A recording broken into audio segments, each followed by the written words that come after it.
I'll teach you how to make a sheet metal bender so that you can make metal boxes like this out of sheet metal. This is almost finished. All I have to do is rivet this portion, and then depending on my mood I might paint this also with the colors available in the house. So this is the sheet metal bender. You squeeze the sheet metal here and then clamp it into place, and then pull this lever to bend or fold the sheet metal. This is a useful tool in your workshop so that you can make all sorts of DIY projects using sheet metal. It's actually very easy to make your own metal sheet bender. Basically, you have to have 3 angle bars from your scrap pile. I had time to paint this earlier. So anyway, this is the first angle bar is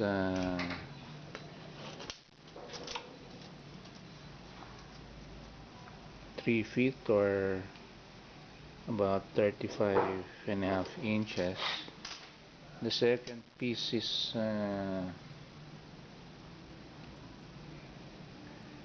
30.5 inches, and then the third piece of angle bar is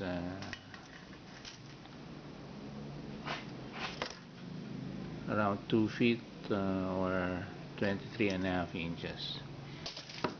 This is the basic construction of your sheet metal bender. One angle bar goes here, and then the other one is here, attached by hinges on the left side and the right side. So the idea is to put the metal here and then bend it this way. Now, so that it will stay in place, this angle bar has to be placed here to clamp the metal here, and then you bend it like that. So for this part you have to weld a handle. If you don't know how to weld, just attach it with nuts and bolts. This is the design I made, square. You can actually just have a metal handle here in the middle, but in my case I want to be able to use both hands when I'm bending thicker sheet metal. So you have to weld 2 bolts here, one here and then one there, and on this piece of metal you have to drill holes there on the edge, on the corner, and then another hole there, so that you can insert it here and then clamp your metal by means of tightening this area. Now this one is optional, so that it will always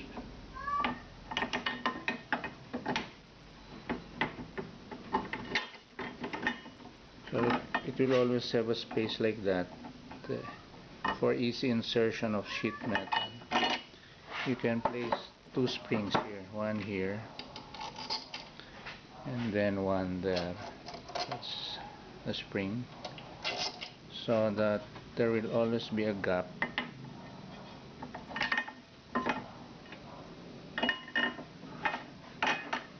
See, it will always be lifted here so that you can easily insert sheet metal. You don't have to lift it with your fingers. So if you can tighten it by tightening the bolt here. When you're through, you loosen the bolt. This will automatically lift up because of the 2 springs there. Now regarding the bolt, I usually just use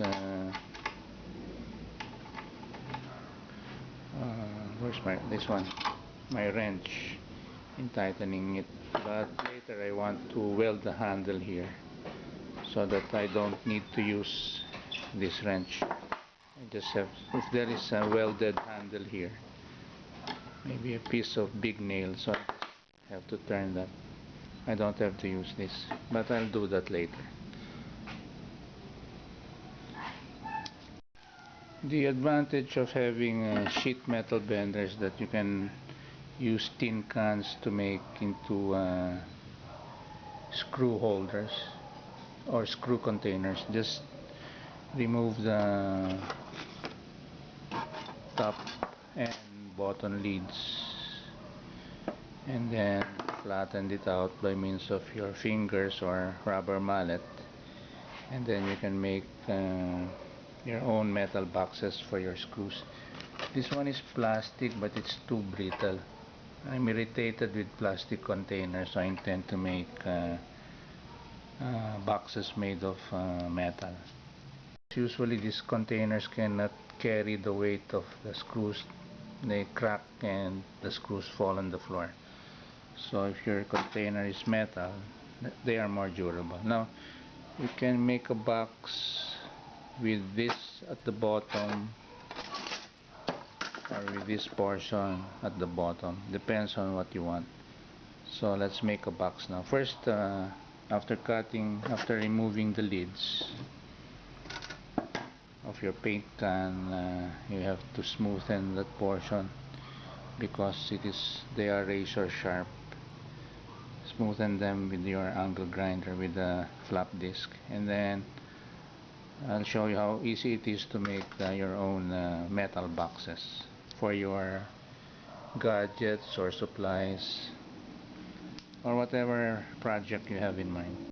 So that the edges will be strong, I usually just fold it that way and then hammer it.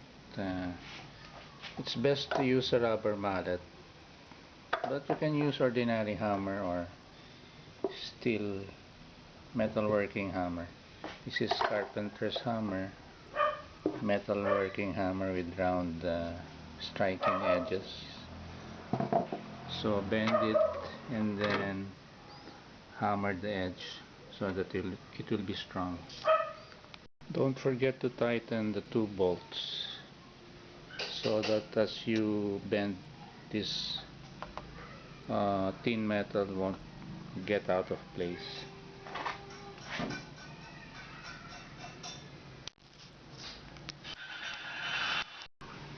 So after tightening, you can now bend it. There.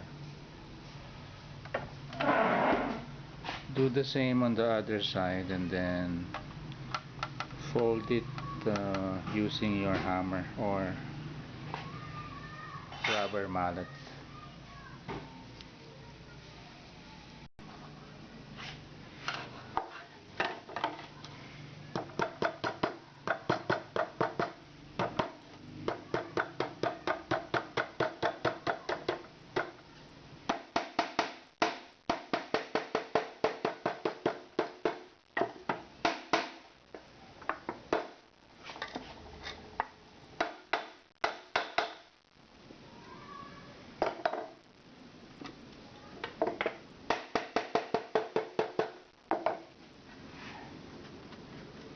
So do the same on the other side.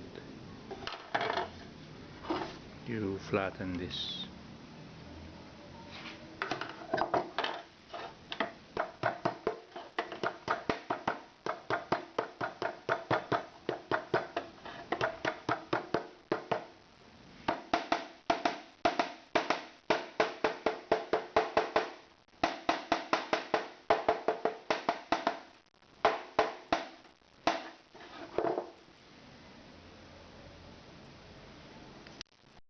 So the next thing is to decide how deep the box should be. So in this case, maybe about 1 inch deep.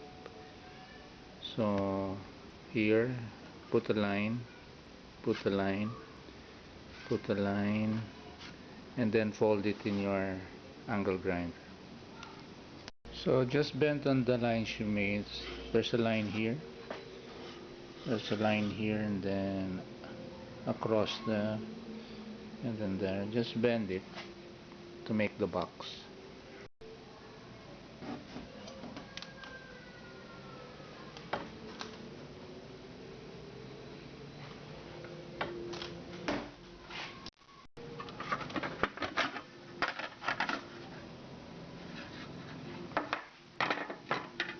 So bend here, there, and then I'll show you what portions to cut so that you can make an enclosure for your box.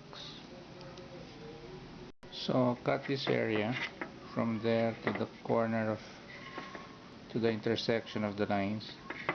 So here up to there, here up to there, from there up to the intersecting lines, here up to there. You can also cut like this, but I prefer to cut it that way.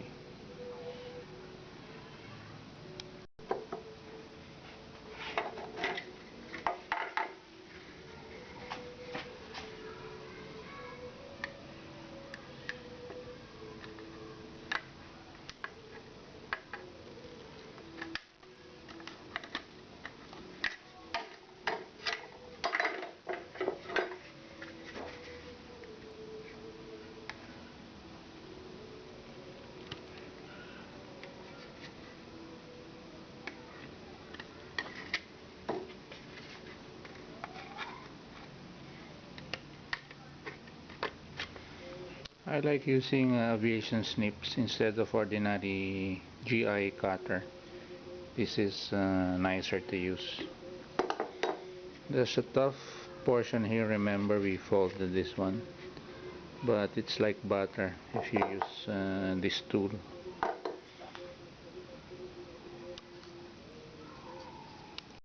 So after cutting the corners, just spread it temporarily this way so that you can access it with your sheet bender. This one, it's a vice grip that has a flat lip.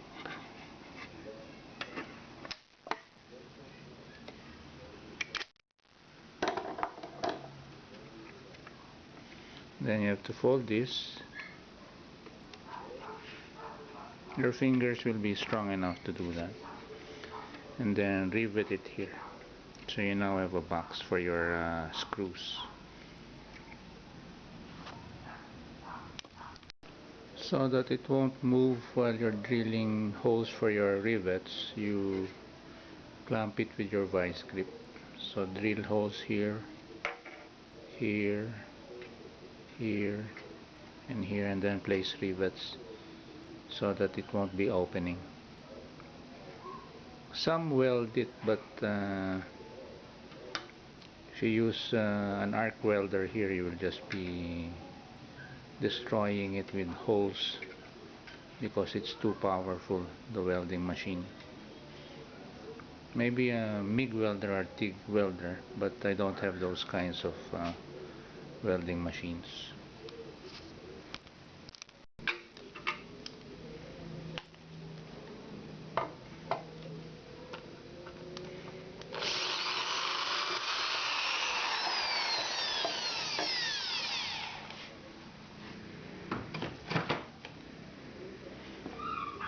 So I'll just get the appropriate size rivet.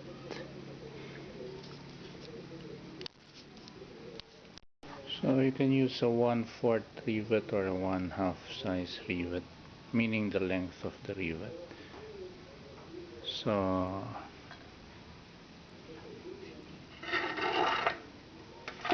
I usually don't remove the vice grip so that the holes will be aligned with each other. And just get my rivet gun.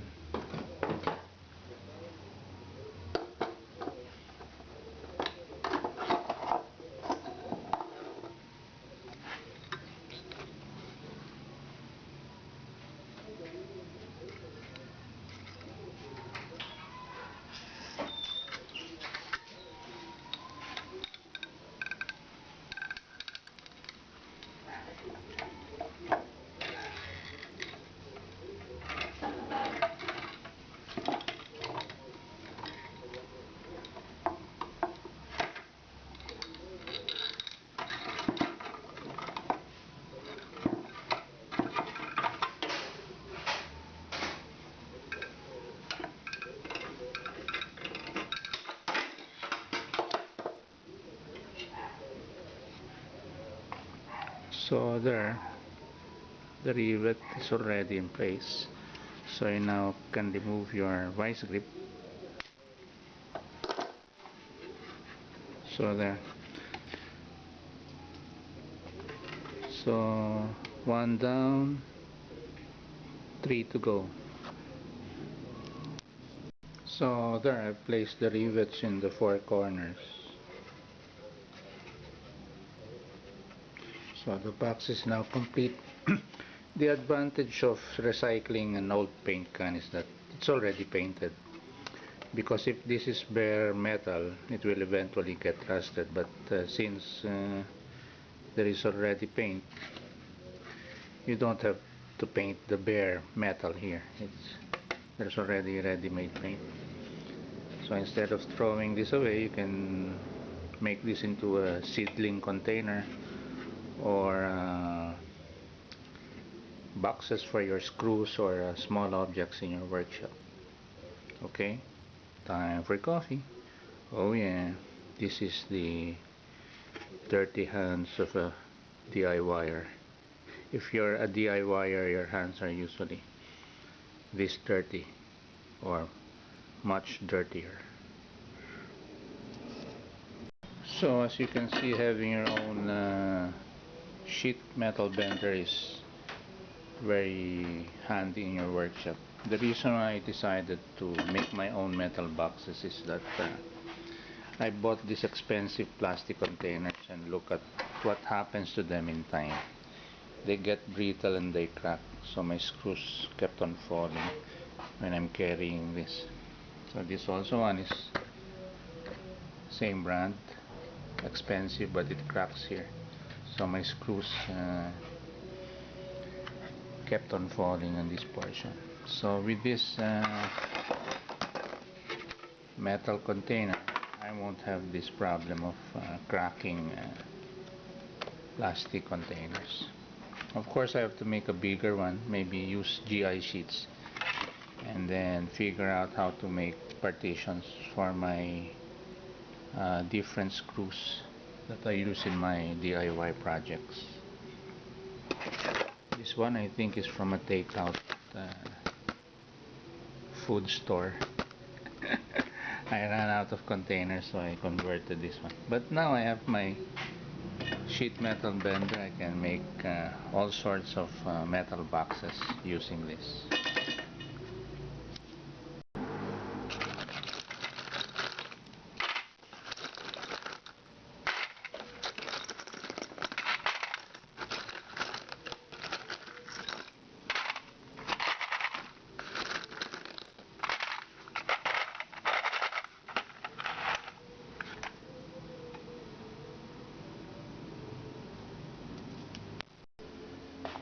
By the way, if you want to make your sheet metal bender portable, you have to make this portion long so that you can just clamp it to your workbench like so. Because if this is up to here only, you cannot clamp this because the clamp would be a hindrance when you bend it that way. So there should be an extension here for your clamp if you want to make it portable. So I can work on this bench and then transfer to another workbench if I have to bend metal elsewhere.